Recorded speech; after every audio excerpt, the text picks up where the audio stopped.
How many of you have children or are enough of a child that you might have read J.K. Rowling's Harry Potter series? There are a few of you. In the Harry Potter series, the main, not protagonist, but antagonist in the whole series is one Lord Voldemort. He is such a nasty protagonist, such a horrible person, if you want to call him a person. So just scary, horrible, that no one dares speak his name. So it is he who cannot be named. Now, what are we talking about? We're talking here about something that a lot of people, including Hugo Chavez, have been talking about for quite a few years now. It's fourth generation asymmetric war. And whether we like it or not, whether we're prepared for it or not, or whether we want it or not, it's here, it's with us. We are dealing with it. We are engaged in a fourth generation asymmetric war. Now, what is war? War is the compulsion to accept the enemy's will. Compulsion. In the past, under the tradition of the Westphalian treaties and the so-called Peace of Westphalia, the idea was that war was between two nation states, or maybe an alliance of nation states against another alliance of nation states, but it was a nation state sort of thing. And furthermore, it was a military sort of thing. Flags flying, uniforms resplendent, crossing the sovereign borders of another country to take a province or a market or maybe the whole thing. But under current experience in the last, particularly the last 20 or so years, we found that that's becoming more and more obsolete, and what is more and more in vogue is the fourth generation asymmetric war. We do not want to admit, apparently, that we are engaged in such a war, and when we don't do that, we don't have to worry about it, do we? But don't we? Yes, yes we do indeed. And the charge that Mr. Chavez gave to the officer corps in 2005 at the military academy in Caracas, when he charged every member of the officer corps in Venezuela to learn fourth generation asymmetric war and develop doctrine to deal with it. We are still stuck with Westphalia, pretty much, and our own thinking. And when we talk about defense, we talk about the uniformed forces crossing a sovereign border. But today, that's not happening. The last big confrontation of that nature, in Latin America anyway, took place when? Arturo? War of the Pacific, right? That was 100 years ago.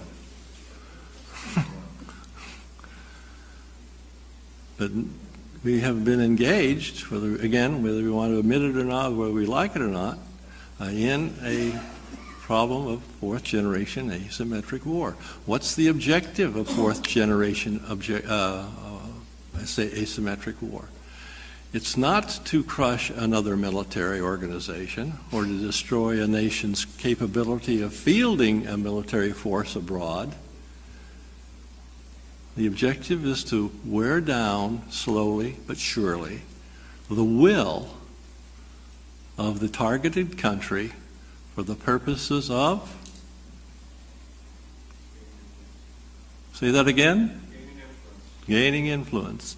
And eventually, beyond gaining influence, and probably more, not just eventually, but in reality, the real objective is to compel that enemy to your will. And whether that type of war is as bloody as traditional shock and awe or whatever, whether it's not as bloody as the World War II was, or Korean War was, or some of the other wars that we've all been engaged in were, the fact is that compulsion, whether it's more benign or not, is still compulsion. And something we ought to give some thought to. Now then, our objective is to control or strangely come to the point of influencing another enemy or entity to your will. The common denominator in all this is a thing we call destabilization. We don't run uniformed forces across borders anymore, or not very often anymore anyway. And military forces are not uniformed. They're not all male. They're also female. They're not all adult. They're also children. And we've got to understand these things, and we've got to deal with them. And the only way we can deal with them effectively is because, since they are transnational problems, what kind of solutions do we need? Ta-da! Transnational solutions.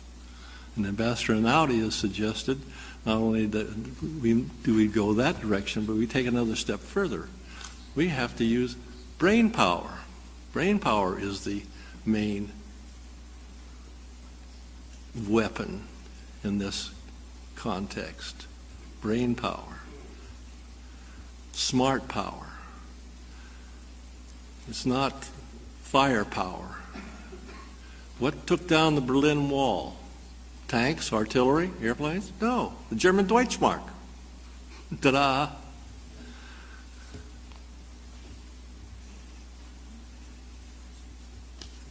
Destabilization can take many forms, and usually it's relatively benign. But again, we have the problem of compulsion. And it compulses us to where, and what happened is the idea of the creation of a failing state. That's the other word that we dare not speak. War and failing state. We don't want to use the term because we may be politically correct enough so that we don't want to offend anybody. But the fact is that in some of these states we've been talking about in Central America and elsewhere, a good portion of the country is not controlled by the state. And that's a definition of sovereignty, a definition beyond what has been talked about here. Sovereignty is the control of the territory and the people of a given recognized political entity. If the state doesn't control all of its territory, the question is who does? We use the term ungoverned territory quite often. We've sophisticated that a tad, and now we're calling it alternately governed territory.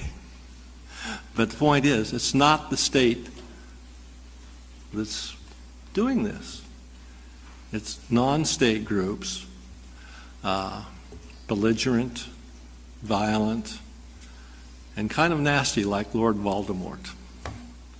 And over a period of time, you create a failed state.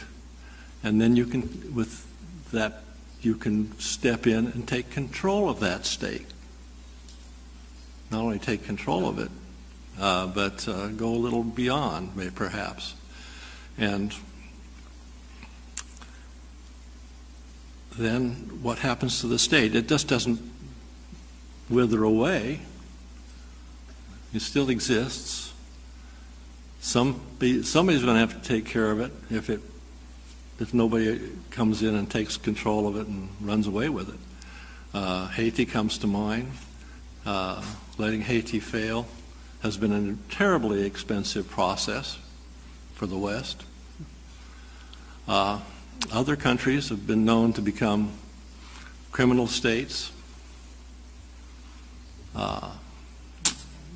new people's republics. In a situation like this, it's the last man standing, no matter how badly he's been beaten, the last man standing is the victor.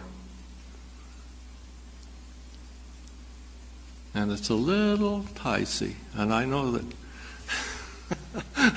there may be some problems with this. I'm taking too much, not enough time, but too much in any case. But here, a couple of words for our vocabulary for the next while. War is compulsion, whether it's non-lethal or if it is lethal as what we've known in the past. The other word is failed state or failing state. It's not an event, it's a process. And if you do it slowly and quietly enough, people will go to sleep, in the words of one of my favorite philosophers, Hugo Chavez. If you do this well enough, long enough, slowly enough, benignly enough, your enemy will wake up dead.